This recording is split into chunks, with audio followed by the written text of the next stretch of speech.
It's possible to work harder, earn more, and still not get ahead financially. Work harder, earn more, save what you can, and eventually things should improve. But for many people, that improvement never really comes. Income increases, but so do expenses. Savings grow, then disappear. Progress happens, then resets. And over time, it begins to feel like no matter what you do, you're not moving forward. This isn't just about effort, because even consistent, disciplined action can be offset by how the system actually works.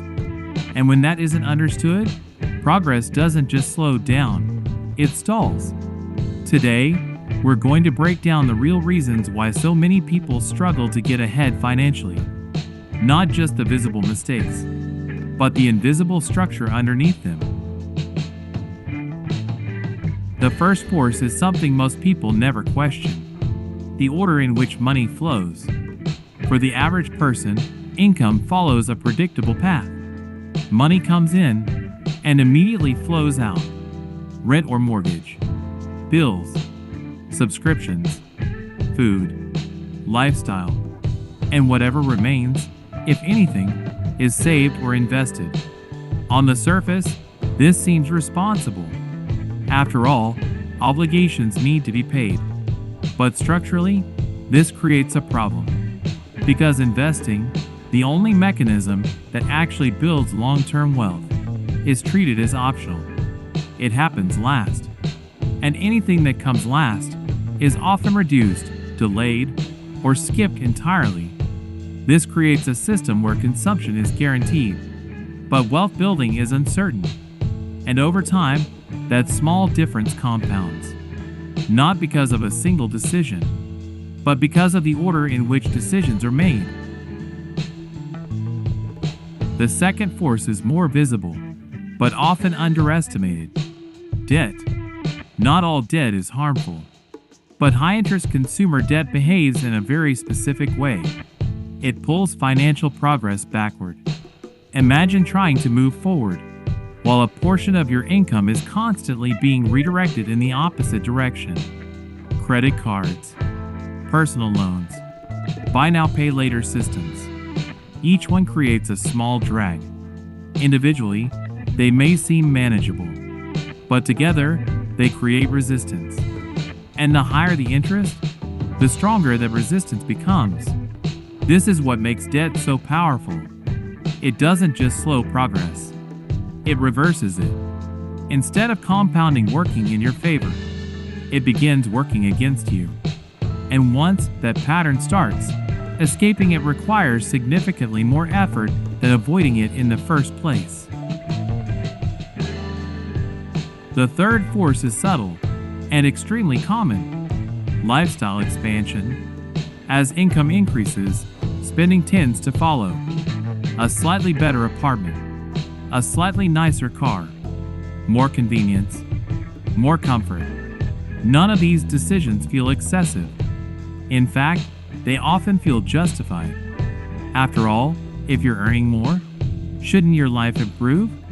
The problem is not the improvement itself. The problem is that expenses adjust upward automatically.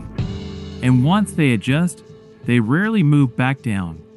This creates a loop.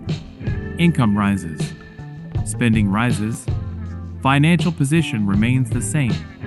From the outside, it looks like progress. But structurally, nothing has changed. Because the gap between income and spending, which is where wealth is built, has not increased.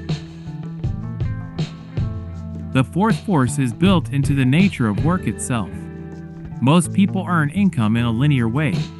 Time is exchanged for money.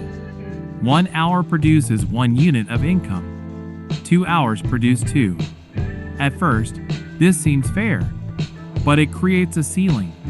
Because time is limited, there are only so many hours in a day, so many days in a year, which means income, by default, is capped.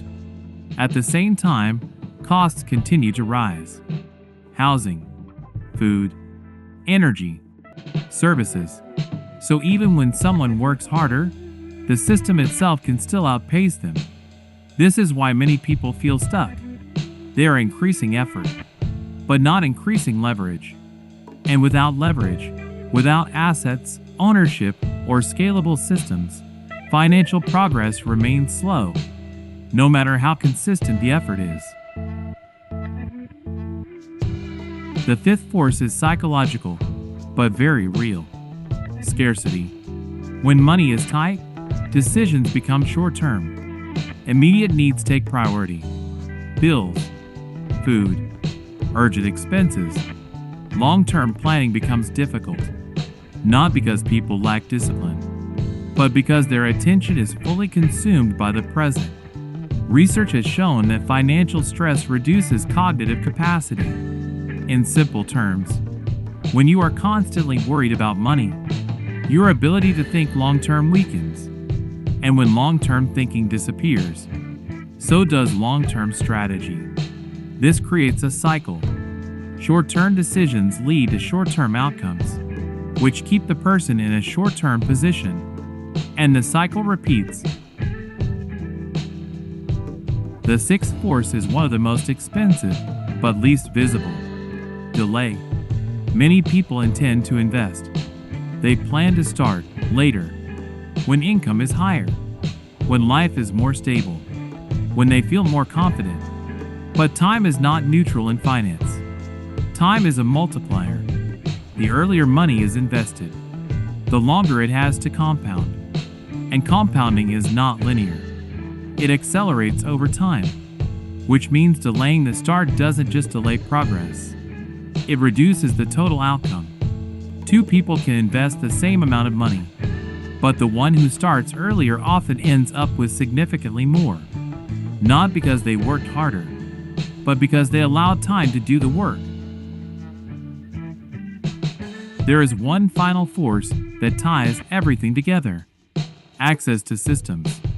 Some people operate within structures that accelerate wealth, tax-efficient accounts, ownership of assets, business structures, investment knowledge.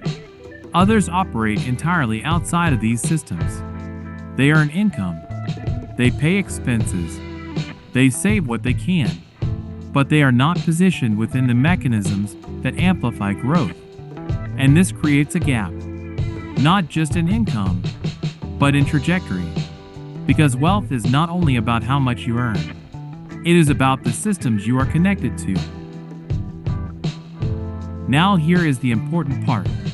None of these forces are permanent, but they are powerful, and they operate quietly, which is why many people don't realize they are being affected by them.